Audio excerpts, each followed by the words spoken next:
United States, we've always done motorsport a little differently. Some of our most iconic racing venues have been derived from horse tracks or defunct airports. But there are some road courses that were designed with the European motorsport legacy in mind.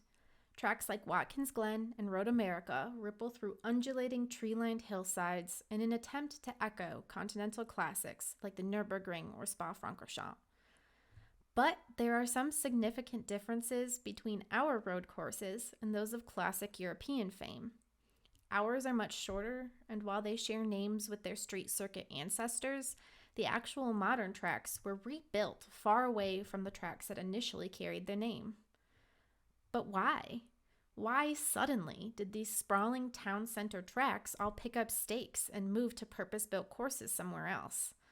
Why did the course of American motorsport history abruptly change? The answer lies with a young 7-year-old boy named Frankie Fazzary and a tragedy at Watkins Glen. Motorsport isn't just about fast cars and daredevil drivers. It's a place where scandals burn hotter than exhaust pipes. This is a history podcast dedicated to delving into the darkest corners of the racing world to uncover secrets, deception, and intrigue. My name is Elizabeth Blackstock, and welcome to Deadly Passions, Terrible Joys. After World War II, Watkins Glen quickly transformed into the premier location for anyone serious about motorsport in the United States. But how did this sleepy hamlet in upstate New York become so addicted to speed? To tell that story, we need to understand the evolving roles that motorsport has played in America and just how distinct that has been from the rest of the world. Oval track racing had existed in America prior to World War II. After all, it was pretty easy to transform any horse racing track into an automobile racing surface, and plenty of cities and towns across the country had local fairgrounds where a horse racing track was already built in. America saw a boom in prosperity after World War II, but it took a while for innovations in production and technology to actually make it to the automobile. So many former car manufacturing facilities had been transformed to produce war goods instead. Plus, big purpose-built tracks like the Indianapolis Motor Speedway had fallen into disrepair after racing came to a halt when the action started. So, for the first few years after the war, racing was primarily done on those oval tracks with pre-war cars. Despite the fact that everyone likes to credit Henry Ford with saying that auto racing first started 5 minutes after the second car was built, he wasn't actually huge on the whole organized motorsport thing, at least certainly not in the same way that his European compatriots were. Ford defined the American automotive market with practicality and not innovation in mind. He wanted to build efficient, reliable cars that could reasonably transport Americans from one place to another. Over in Europe, though, the big minds behind automotive brands like Peugeot, Renault, Bentley, Rolls-Royce, Maserati, and Aston Martin were dedicated to performance. Over there, cars weren't just for practical puttering around between high society homes. Instead, cars were beautifully crafted objects of passion and art. There were plenty of models that were available to the general public, but the big focus was on pushing boundaries and crafting machines that were more powerful, more beautiful, and more enduring. And then, to test those qualities, automakers used public roads as proving grounds. Europe's public roads also enabled that kind of testing. While not every rural road was well maintained, there were many high-trafficked paths between cities and towns that had been in use for centuries. Those roads might have only been large enough for an ox cart, and they were probably very rough. But they did exist and had done so for ages. By contrast, the early Americans who attempted to drive across the country were met with wide-open plains, mud fields, and a whole lot of nothing. Conditions had improved by the start of World War II, but by that time, America already had a defined racing tradition, and it involved oval courses. But members of the American military who had been shipped abroad during World War II came into direct contact with a whole new automotive world that had previously only been available on the pages of specialist motorsport publications. They saw firsthand the nimble sports cars that were being produced on the other side of the Atlantic, and they saw many of the sprawling roads that had created long-standing events like the Mille Miglia, as well as the roughly enclosed tracks that had created classic races at Le Mans. It was an entirely different way of thinking about motorsport, and it had an impact on the folks who returned to the United States with a new way of experiencing adrenaline and a hunger for a different kind of vehicle. Plus, without any new American cars being built, many Americans of means simply started importing the new-to-them European models that they had fallen in love with. There would have been no point in buying any of these machines if you didn't have an opportunity to race them.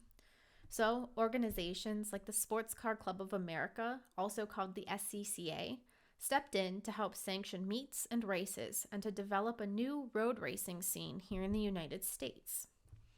The SCCA turned to the British club racing scene for inspiration when it set out its rules, which basically meant that it wanted to remain an amateur organization.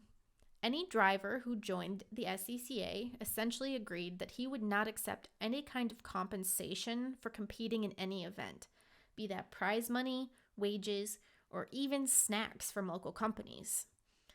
If you're wondering why that mindset smacks of elitism, that's because elitism was the whole point. The SCCA was primarily composed of rich waspy types that could afford to invest in a gorgeous imported Bugatti, but who otherwise had no motorsport skill. They didn't want their organization being overrun by the working class dirt and oval track racers who actually had a lot of established talent, but who competed in motorsport as a way to make a living. The SCCA's mindset also differed from that of continental Europe, which didn't hesitate to offer prizes or entry fees to the drivers who took part in its events. But the SCCA couldn't do everything on its own. Every burgeoning organization needs a few enterprising members to really push the boundaries and grow membership. And one of the first men to do that in post-war America was Cameron Argetsinger.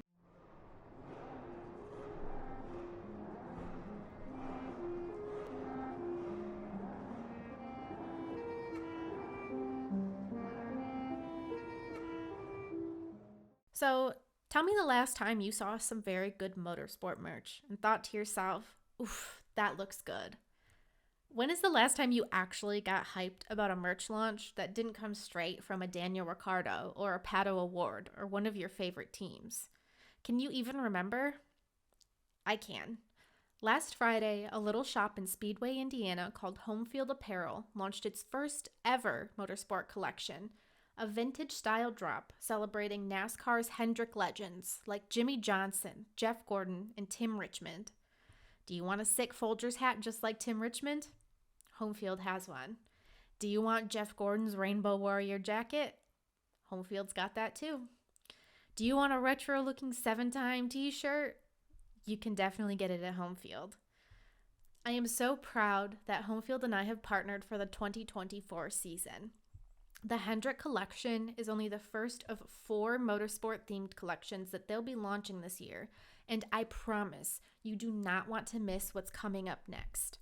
Check out the link in my bio to sign up for updates on the coming launches, and when you buy, don't forget to use the discount code DPTJ15 for 15% off your first purchase.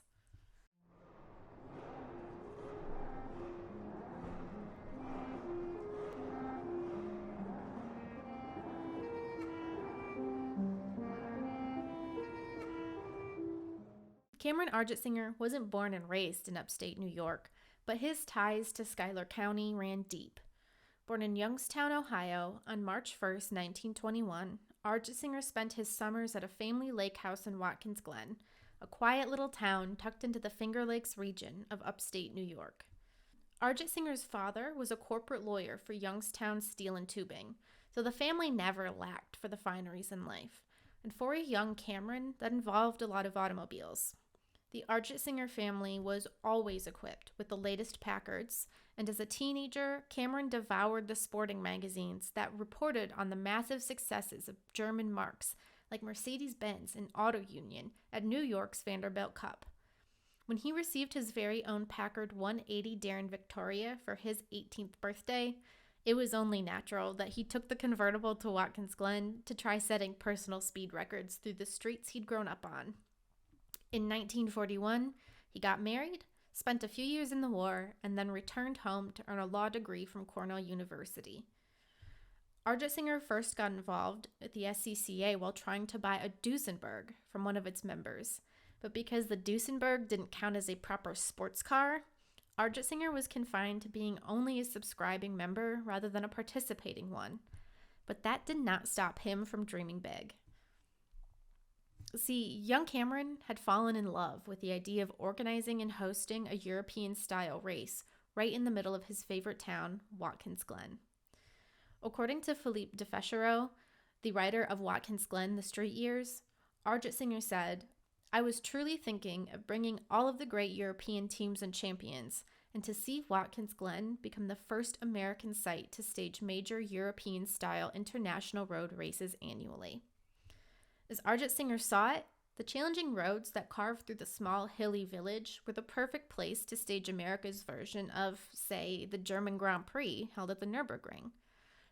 And he wanted to do it properly, too, to start and end the race right in the middle of town. By Christmas of 1947, Argetsinger had driven the streets of Watkins Glen so many times that he almost certainly could have visualized their every detail when he closed his eyes. And that's also likely what made it so easy for him to design his ideal track on the floor of his family's home. Using magazines to represent road sections, he recreated some of his favorite driving routes from memory and employed toy cars on each one to test the racing line. After he'd fiddled with the different track iterations that would amount to somewhere between 4 and 8 miles, Argetsinger found his answer. Now, he just needed to find a way to bring the magazine track to life. It didn't seem like it would be an easy feat. At first, that magazine model track was all Argetsinger had, but that didn't stop him from inviting around friends and townspeople to offer him feedback on what he'd put together. And shockingly, it was enough to convince all of the right people that this young man had dreamed up a frankly impressive method of generating tourism. Argetsinger's proposed 6.6-mile track had its start on Franklin Street, the main drag of downtown Watkins Glen. The start line was marked out across from the courthouse, and the track wound east through the hills and dales of the region. It featured multiple road surfaces, including cement, oiled gravel, dirt, and macadam. It had plenty of tricky bends, a narrow stone bridge, an impressively steep downhill curve that led the field back into town, and a railroad crossing. To really give you a sense of the track, I want to extensively quote Bill Milliken, an aerospace engineer who doubled as a racer and who also helped found the Watkins Glen Grand Prix. Milliken writes, "Down the long stretch from White House Corner, the driver has his hands full as the car takes punishment from the surface roughness and he wrestles with the dips and camber changes of the road. He slows slightly, negotiates the bends, then finally brakes and shifts for Schoolhouse Turn and literally dives toward Stone Bridge. Another shift, more heavy braking, and he's past the bridge and accelerating through the valley. A series of tricky bends finds him approaching Archie Smith Corner, which must be taken in low gear and at moderate pace, and then a fast bit of gravel leading to the railway crossing. At this point, the harder sprung machines aviated for some distance as they took the tracks at unabated speed. Seconds later, with Friars Bend behind, they may be seen at a really high speed on that long, sweeping downhill stretch known as Big Bend. Skill and judgment are at a premium, and speed must be reduced for the famous S back onto Franklin Street, and then a smooth, glorious run up the home stretch." Argetsinger decided on an early October race date, which would showcase the beauty of the changing leaves, and with some rudimentary safety measures in place, the SCCA gave Watkins Glen the seal of approval. Because the proposed circuit ran across a set of railroad tracks, officials even managed to negotiate with the New York Central Railroad Company to rearrange train schedules on race day so no trains would pass by until the event was over. By mid-September of 1948, over 35 drivers had submitted their entries, most of them driving heavy pre-war vehicles or modified machines. As the air began to chill and autumn descended, Argetsinger knew his race had potential. In fact, he thought he'd struck gold.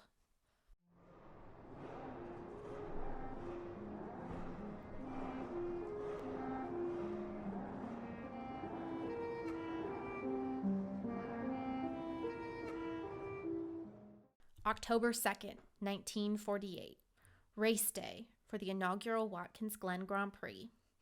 All throughout the week, dedicated motorsport fans began to descend on the small town of Watkins Glen. Officials estimated that 10,000 people had arrived, effectively quadrupling the town's small population in a matter of days.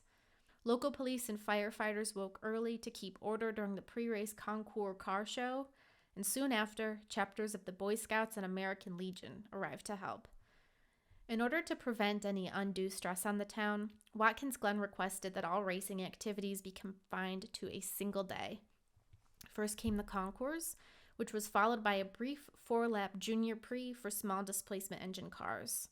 Shortly after would be the Grand Prix itself, an 8-lap sprint race that was ultimately delayed due to some expected inefficiencies in the timetable. There was no practice, there was no qualifying, and the starting order was determined by a draw. Thanks to the amateur nature of the race, there were plenty of folks competing that we probably don't remember today. Many of them were local to upstate New York and had even contributed to the creation of the event itself. Perhaps the big star of the show was Briggs Cunningham, an entrepreneur who would go on to pilot the yacht Columbia to win at the 1958 America's Cup race, while also building unique cars to compete in races around the world. In 1948, though, he was still hard at work building his profile. As far as the cars went, it was quite a mix. The race itself was divided into several classes, which meant that you were able to watch brand new MGTCs face off against cars from previous decades. Briggs Cunningham even brought a special, which was the name for a vehicle that had been heavily modified by the owner. In this case, Cunningham's machine was called the Boomerang. It included a Buick engine and chassis overlaid with the body of a Mercedes. When the flag dropped to signal the start of the first ever Watkins Glen Grand Prix, a field of 15 cars thundered to life and rocketed down Franklin Street. Frank Griswold in an Alfa Romeo was first to reappear at the start line 30 seconds ahead of the field. However, reliability wasn't exactly at its best in the era, so as the laps ticked away, several drivers were forced to retire. Cunningham was freed up just enough to attempt mounting a challenge against the leader, and he got as far as leading the field before he was overtaken. After a thrilling 8 laps, the 1948 Watkins Glen Grand Prix was won by Frank Griswold Jr. behind the wheel of his 1938 Alfa Romeo 8C 2900B. He set a lap record with a time of 5 minutes and 46.1 seconds, which meant that he averaged 68.5 miles per hour. The total time elapsed for the 52.8-mile Grand Prix was 49 minutes and 41 seconds, with an average speed of 63.7 miles per hour. Despite the delays and the relatively small crowd, the inaugural Watkins Glen Grand Prix was a massive success.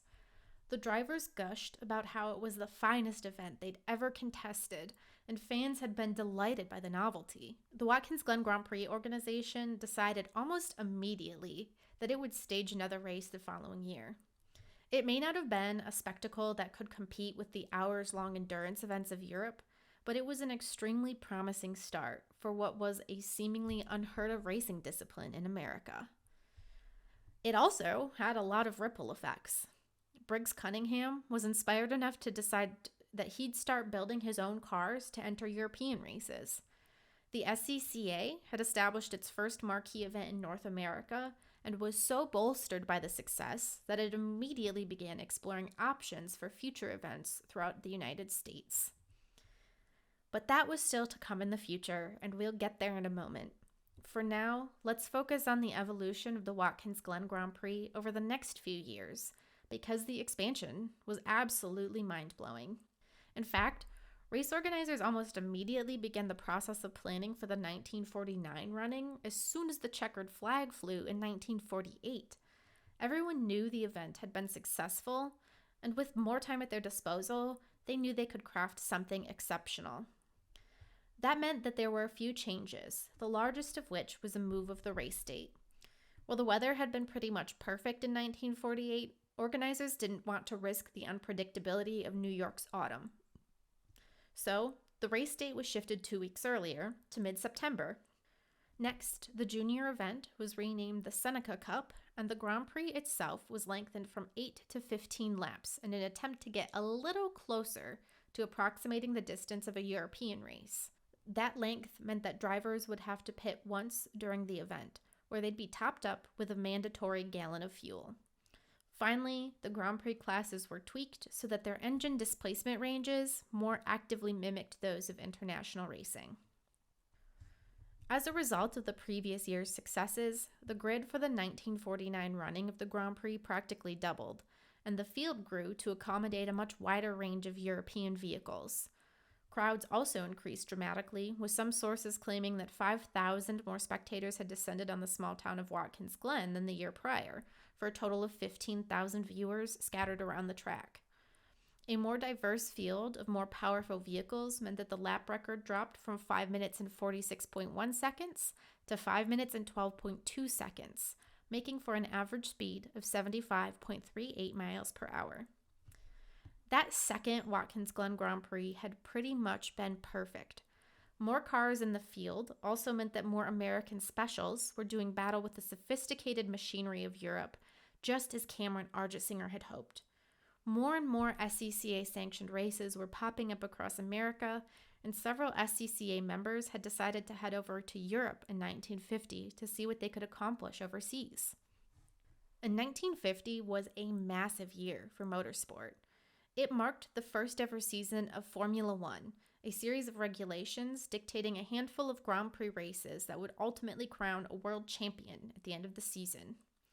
Germany, which had largely stepped back from motorsport after World War II, looked as if it was preparing to return to the international stage. In America, racing fever grew, and the West Coast quickly established its presence in the racing scene. Briggs Cunningham took a Cadillac to the 24 Hours of Le Mans. Meanwhile, Watkins Glen Grand Prix organizers continued to refine its event. For 1950, an additional race was added between the 15-lap Seneca Cup and the 15-lap Grand Prix. This race would be an 8-lap Glen Trophy, which was later renamed the Queen Catherine Cup. 114 entries expressed interest in the event, and still more fans packed into the street to watch the race. The following year, in 1951, the program remained the same, but the organizers also added a driver's meeting and a practice session to the docket, and safety had dramatically improved. That year, a track-wide public address system had also been installed, both so that fans spread out around the course could keep up with the action, and so that public safety officials would immediately know of any danger. Crowd control had increased, which was a huge necessity considering that officials estimated that 100,000 spectators had turned up for the race. A new average speed of 77.65 miles per hour was set by Grand Prix winner Phil Walters, who was driving a Briggs Cunningham Special, the C2.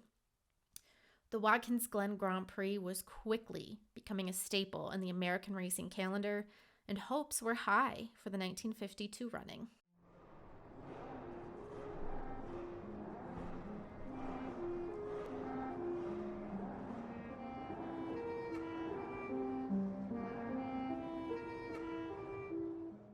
Between Watkins Glen's first Grand Prix in 1948 and its fourth in 1951, road racing fever had firmly captured the American psyche, and other folks began to realize that if a racing event could work in upstate New York, why couldn't it work in their little corner of the world? First came Bridgehampton in 1949. One of the towns that composes the Hamptons, Bridgehampton is about 100 miles east of New York City, and it had become a refuge for wealthy city folk who were ready for a more peaceful change of scenery. It was also a fantastic haven for aspiring racers and SCCA members who needed a little extra garage space to store their vehicles. Bruce Stevenson, a former B-52 pilot, and Alec Ullman, a stunning race promoter, carved out a 4-mile course on Bridgehampton's flat roads and set a race date for June 11th. As you can imagine, many of the usual suspects turned up to the Bridgehampton event. It was great practice for the upcoming Watkins Glen event in a few months, and it gave many drivers a chance to race more than once per year. Then, in 1950, we saw a huge explosion of racing all across America. Florida's Palm Beach shores hosted the first race of the new year, and the California Car Club of America, which was a very different entity from the SCCA, established its own races in Palm Springs, Pebble Beach, and Santa Ana. The SCCA calendar featured major events at West Hampton, Bridgehampton, a Studebaker test track in South Bend, Indiana, Linden, New Jersey, and Elkhart Lake, Wisconsin. Halfway through the year came the Carrera Panamericana, a rally race through Mexico, which gave Americans a perfect opportunity to compete against some of the greats from across the pond. And then was the 24 Hours of Le Mans, which had become an important target for Briggs Cunningham. At the end of the year came the first ever race at Sebring, organized by Alec Ullman on a disused airfield. Take a moment to really think about that. In 1948, Watkins Glen hosted the first road race in America after World War II. By 1951, racers across the country had more than a dozen marquee events to choose from when planning their competitive schedules. A new motorsport tradition was well on its way to being established.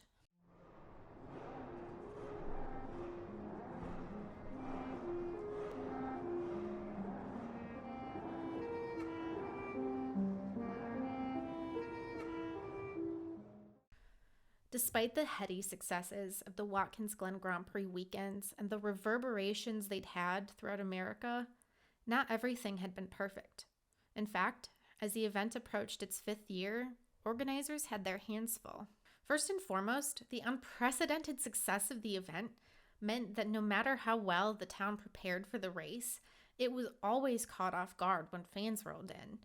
As the years passed, Watkins Glen hired more police and erected more barriers, but event delays due to uncontained crowds had become fairly common.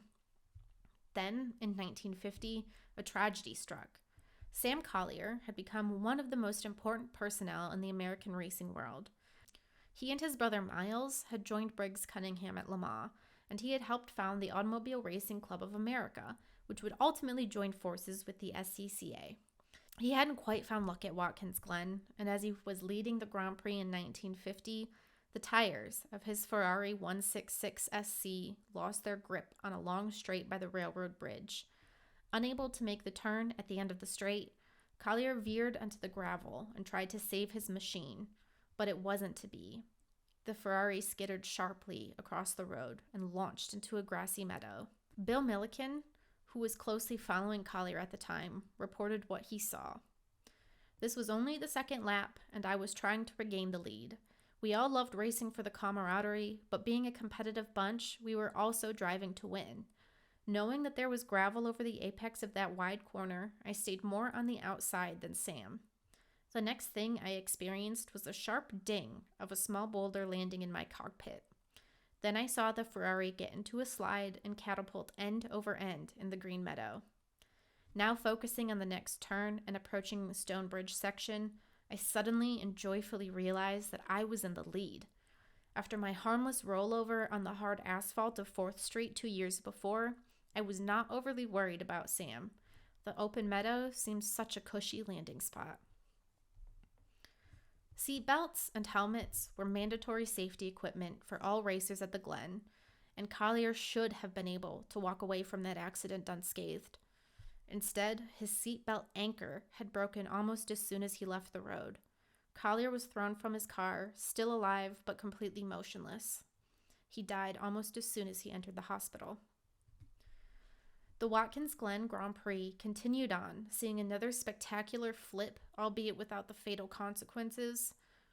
But in that morning's Seneca Cup, a wayward car had also thrown a fireman to the ground. The fireman survived, but it was the first dark mark on the young race's history. And that wasn't all. By 1951, race founder Cameron Argetsinger had been effectively removed from the event's organization, thanks to a very significant deviation in his ideals compared to that of the SCCA. It was no surprise to anyone that Argetsinger's dream for Watkins Glen had always been international. He desperately wanted the course to play host to the professional racers of Europe that he had admired from the pages of his sporting magazines. However, there was absolutely no incentive for those European greats to bother with the race. The SCCA sanctioning barred professional racers from competing, and even if a man like Sterling Moss had been allowed to start the race, He would have been disappointed by the fact that his trip across the pond would not have been a prosperous one. No one was even allowed to offer free lodging or paid expenses for these international travelers, so they simply didn't show up. Still, in 1949, Argetsinger registered his event with the FIA, the sanctioning body that governs European motorsport. To do that, though, he had to bypass the SCCA and instead work with a different American sanctioning body, the AAA. Yes, you heard that right. The American insurance company actually used to sanction major races in the United States, such as the Indy 500. It was also the sanctioning body that negotiated internationally with the FIA.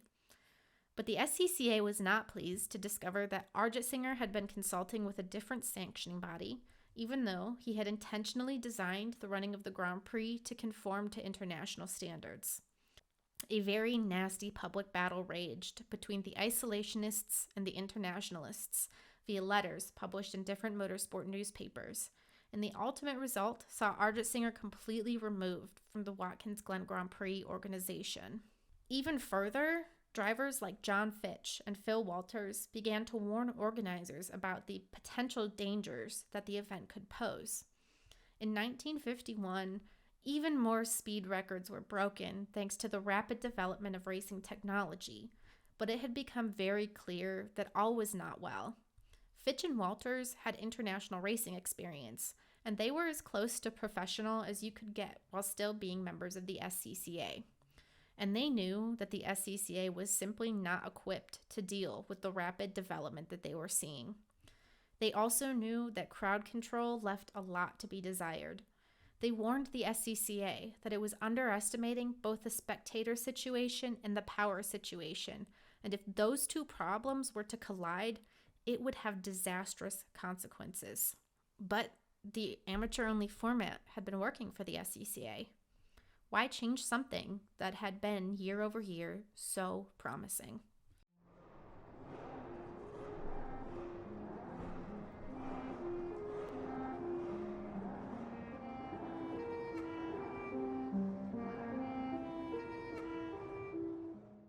The 1952 racing season overall was a massive one in many respects. Porsche and Mercedes-Benz represented an official racing comeback by German automakers, and the 12 Hours of Sebring represented a significant challenge to the amateur-only SCCA, which decided to host its own rival event in Florida just before the Sebring race organized by Alec Ullman. The racing schedule in America was jam-packed with events, but the 1952 Watkins Glen Grand Prix was set to be the biggest of them all. With Cameron Argetsinger entirely out of the picture, the race was run by a man named George Shannon and a slate of SCCA members including Fred Wacker and George Felton. While the racing schedule had remained largely the same, a few changes had been made in the name of pomp and circumstance, like the addition of a post-race prize giving at the local high school auditorium. Snow fencing lined the spectator areas of the track in such numbers that it's said that all local counties had donated their fences. Hay bale chicanes were erected to slow the cars on key parts of the track. The trackside communication system had been greatly improved, and a few areas of the track had been deemed no passing zones to further reduce any chances of danger. Race day dawned beautiful and sunny, but because the pre-race festivities had been going on for several days at that point, the atmosphere was thick with anticipation. Almost immediately, things began to spiral. After a few practice laps for the Seneca Cup, organizers decided at the last minute to remove the hay bale chicane on the track, resulting in a delay that continued to snowball throughout the day. The changes to the timetable meant organizers had to wait for the New York Central trains to pass through town, and fans needed to be herded back into place on a regular basis. After the first race of the day, the Seneca Cup, even more time passed as organizers had to remove abandoned cars from the side of the road.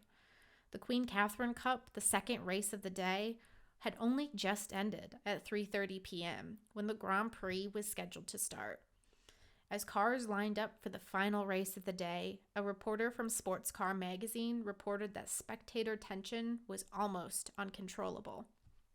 When the green flag finally flew, Fred Wacker's red Allard leapt into action up Old Corning Hill, but two Cunningham roadsters, one driven by Cunningham himself and the other by John Fitch, gave chase close behind him. By the end of the first lap, Cunningham had snatched the lead, and Fitch was just behind him. On Franklin Street, Cunningham occupied the left lane, with Fitch in the right. Wacker tailed them both from the left lane. Just past the courthouse, John Fitch moved into the left-hand lane as Wacker attempted to overtake him on the outside. Because they were entering a no-passing zone, Fitch was shocked to discover the red car in his peripheral vision, and he veered to the right to give Wacker space. Wacker, however, was also shocked. He thought that Fitch was aware of what he was up to. Wacker veered to the left, his two tires dipping off the tarmac.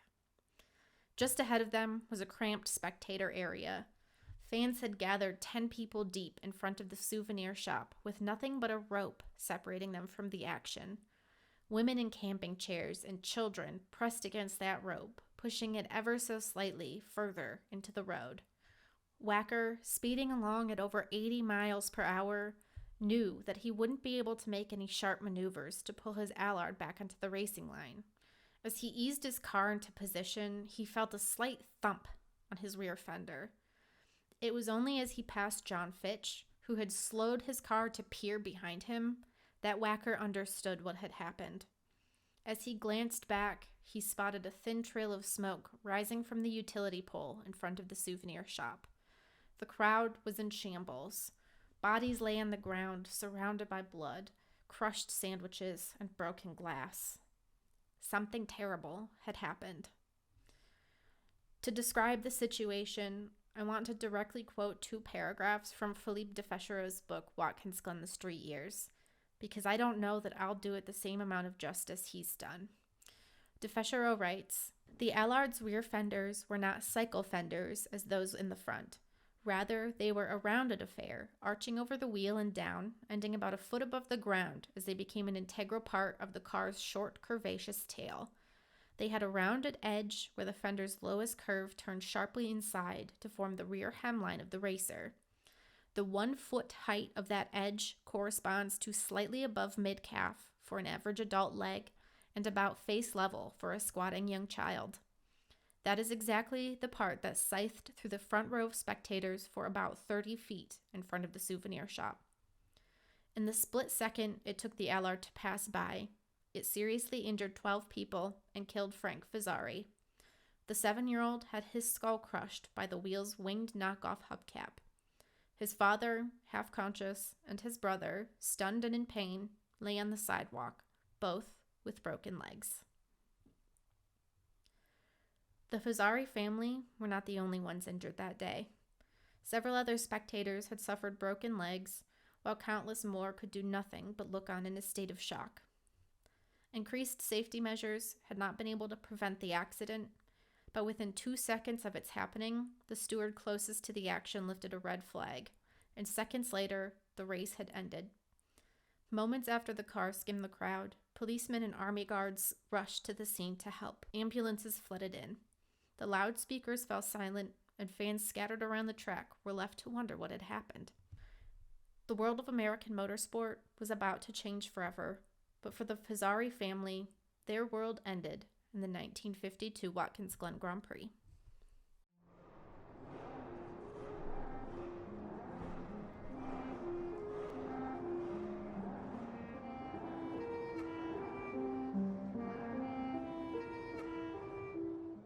By the time the accident scene had been cleared, the sky had darkened.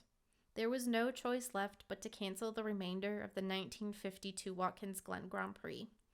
Fred Wacker was arrested by the state police and required to make a statement. Then the media descended, calling motorsport events nothing but a Roman holiday, where key participants were forced to shed blood for the thirsty gaze of a ferocious audience. Life magazine ran a large photo spread of the accident, which included Frankie Fazzary's dead body in a pool of blood. Even Motor Trend had choice words for the race. It was harsh in its criticisms of the amateur focus of the field, noting that a track as challenging as Watkins Glen should not be the remit of racers who only compete a few times a year. We don't know much about Frankie Fazzary. There's even a question about how to spell his surname. Some publications list it differently than others, but Frankie's gravestone is etched with the spelling I'm using in this episode. We know that he was local to Watkins Glen, likely growing up at 184 12th Street, just a few steps away from the local high school. We don't know much about his family, with the exception of his parents and his brother James. An obituary for Frankie in the Elmira Star-Gazette lists a sister, Frances, and a grandmother, Mary. We know Frankie was buried at St. Mary's Cemetery, which lines the village's iconic gorge. His headstone features a photo of a young boy dressed in a suit and tie. Newspapers of the era don't shed much light either. Michael Fazzary, Frankie's father, was listed as being a milk driver. We learned that the Schuyler County coroner listed the cause of Frankie's death as being accidental and that there would be no inquest. Police Sergeant J. Edward Maloney stated after the race that fans had been well within the confines of the safety ropes strung to prevent spectators from entering the road. But he also said that the group of spectators at the scene was small in comparison to other viewing areas around the track. This tragedy could have been much, much worse. In the December 21st edition of that year's Star-Gazette, Michael Fazzary was listed as one of several people who filed claims against the village of Watkins Glen. Fazzary asked for $150,000 for the death of his son, $250,000 for his own injuries, and an additional $100,000 for the injuries suffered by James, his other son. In today's money, that would be the equivalent of over $1 million. On February 28, 1953, the Elmira Advertiser featured an update about the Fazzary case as part of an article about the lawsuits that had finally been settled as a result of injuries caused during the 1950 Watkins Glen Grand Prix.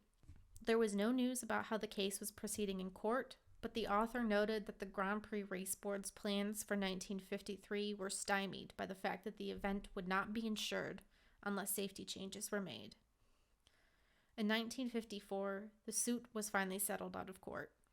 Part of the settlement was that the terms of the deal never be announced. In later articles, though, we learned that Michael Fazzary had asked for less money, a total around $230,000 instead of the $500,000. In the aftermath of the tragic Watkins Glen Grand Prix, politicians passed a law that said no additional permits would be issued for races taking place on public roads. The repercussions of that decision rippled throughout all of the United States.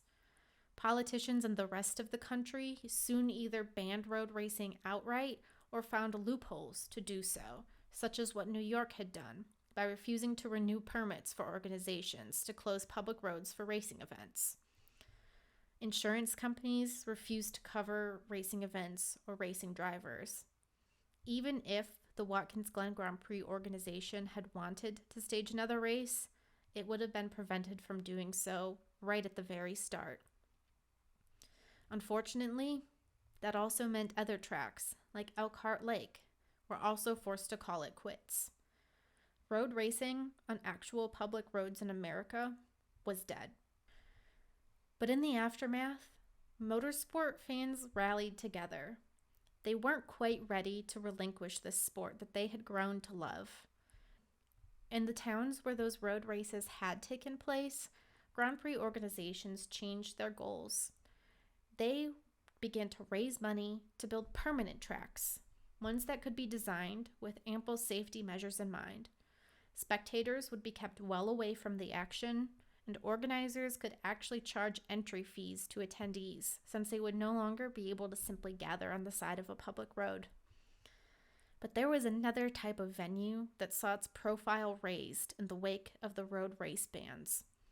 General Curtis LeMay, leader of the Strategic Air Command and overseer of many Air Force bases around the United States, was a massive motorsport fan, and he was generous enough to negotiate with sanctioning bodies like the SCCA to transform disused airfields into racetracks. It didn't cost the government anything, and LeMay could simply organize races around the Air Force training schedules. Then, by charging entry fees to the event, LeMay could repurpose the profits by channeling them into improvements to the living conditions for service folks who resided at the base. Fascinatingly, Fred Wacker was a critical part of this racing revival. In September of 1952, just before the Watkins Glen Grand Prix, Wacker first met General LeMay at Elkhart Lake. He quickly realized that LeMay was probably the most important man in the United States, second only to the president, thanks to the control he had over the Air Force, and that LeMay had access to ample amounts of unused racing tarmac. The two quickly began negotiations, and the first event after the fateful 1952 Watkins Glen Grand Prix was held on October 22nd. It took place at Turner Air Force Base in Albany, Georgia. The SCCA had found a much-needed lifeline, and the organization latched onto it immediately. It was the only way that motorsport could survive. The long, flat stretches of airport tarmac did not make for particularly compelling racing, at least not of the kind that Cameron Argetsinger had wanted to emulate based on the European example. American race fans had fallen in love with Argetsinger's style of racing too.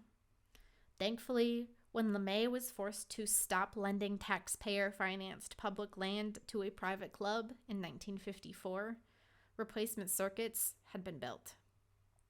First was the stopgap course at Watkins Glen.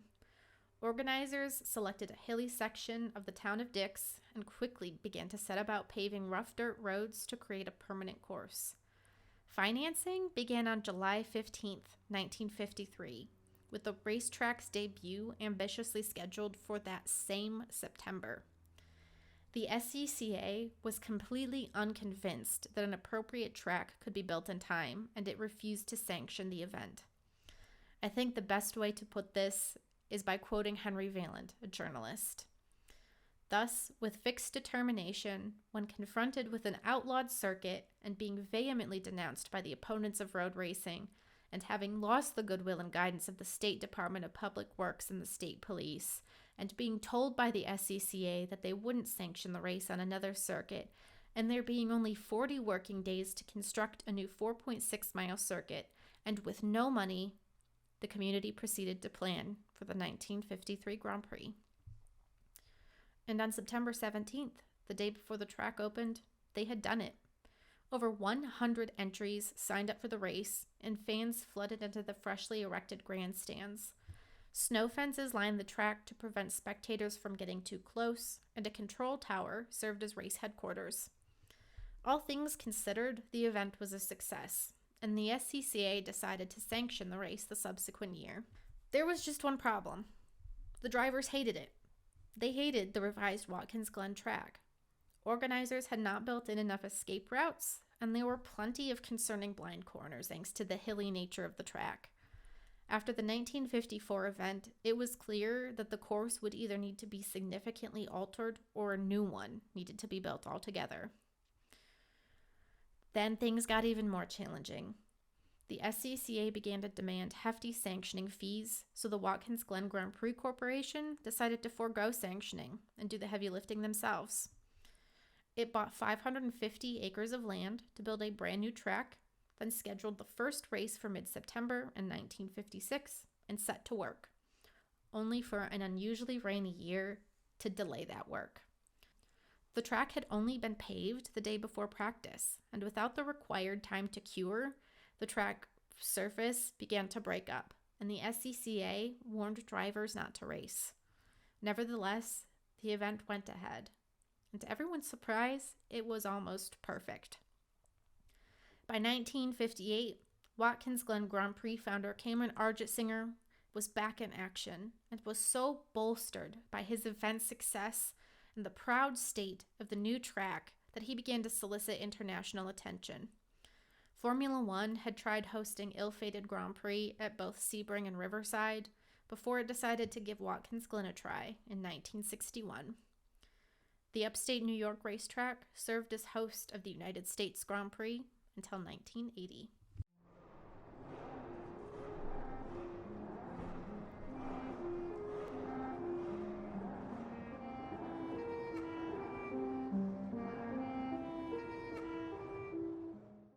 If you go to Watkins Glen today, you'll know that it's a town that embraces its rich racing past. Stroll down Franklin Street and you can't help but notice the names of legendary racers carved into the sidewalk, a commemoration of all of the fantastic competitors who took victory on various iterations of the track. Men like Roger Penske, A.J. Foyt, and international stars like Joaquin Bagnaia.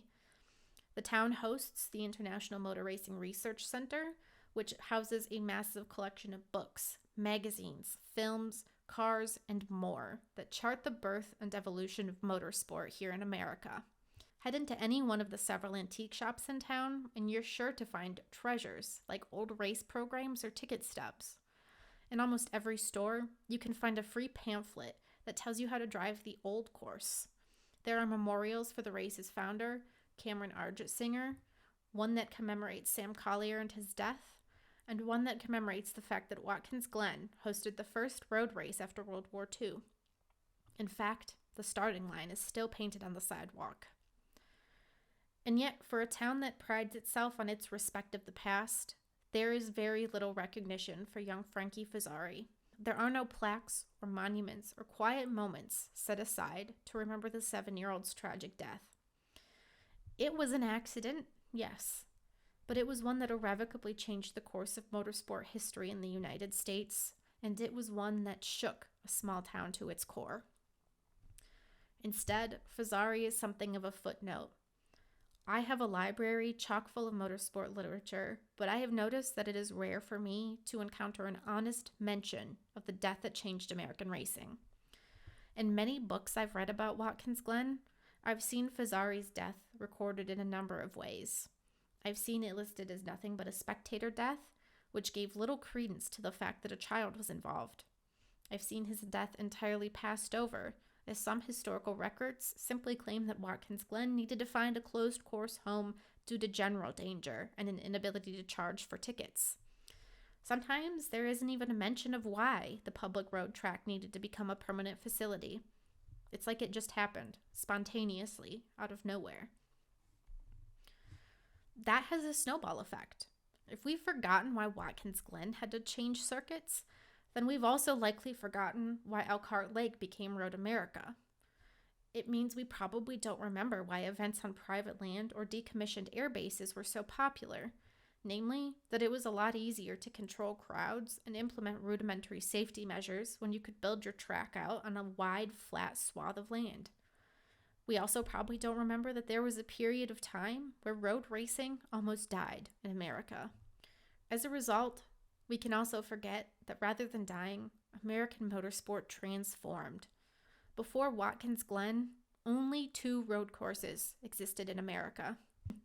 After Watkins Glen, America introduced over 60 new tracks, 10 of which came within the first 10 years of Watkins Glen building its semi-permanent circuit.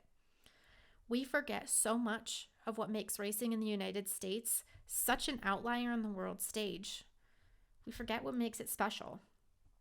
But more than anything, we've forgotten the 7-year-old boy who squatted between his father's legs to watch a race. We've forgotten that a young life was cut short. We've forgotten Frankie Fazzary.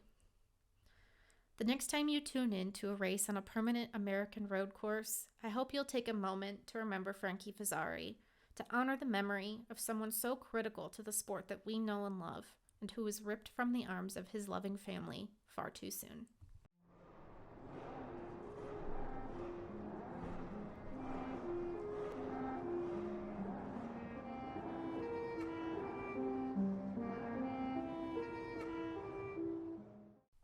Thank you so much for tuning in to this episode of Deadly Passion's Terrible Joys. In the next show, we'll be covering the strange tragedies that have surrounded both of Formula One's American world champions. If you enjoyed this episode, please subscribe to the show, give it a great rating, and leave a review. And if you're hungry for more, make sure to subscribe to the DPTJ Patreon. Tiered patrons will receive exclusive access to weekly blog posts where I delve deeper into contemporary motorsport news, as well as newsletters that round up the biggest events that you should be paying attention to. Plus, if you'd like to send me an email, I have an address for that: deadlypassionsterriblejoys@gmail.com. I'd also like to take a moment to say thank you to everyone who has left reviews, comments, or ratings, particularly to the folks who have offered feedback on how to improve. I am a writer by trade, which means figuring out the nuances of this audio-visual realm are still challenging.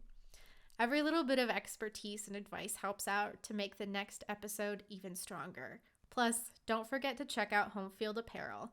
The Hendrick collection drop was incredible, with retro-style shirts, hats, and jackets inspired by legends like Jeff Gordon, Tim Richmond, and Jimmy Johnson.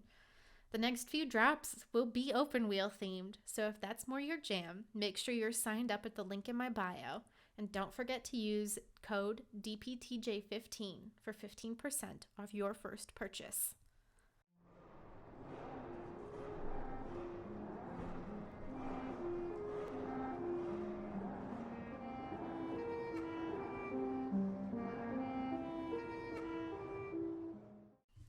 Finally, we're ending with La Source, the segment named after the iconic turn at Spa-Francorchamps, but that serves as my bibliography for each episode. It's important to me to be able to cite regularly and accurately, so I'm giving a shout out to some of the most influential sources at the end of each show. You can also find a full list of sources in my episode description. The primary source for this episode was Watkins Glen, The Street Years, Glory, Drama, and the Birth of American Road Racing by Philippe Defechereaux. This exceptional book involves a ton of research and so many first-hand accounts of the growth of the iconic Watkins Glen race, as well as plenty of contextualizing information about international racing and global politics. I also referenced Watkins Glen from Griswold to Gordon, 50 Years of Competition at the Home of American Road Racing by J.J. O'Malley and Bill Green. Other key sources were newspaper accounts pulled directly from the archives of newspapers.com. Thank you again for tuning in to Deadly Passions, Terrible Joys.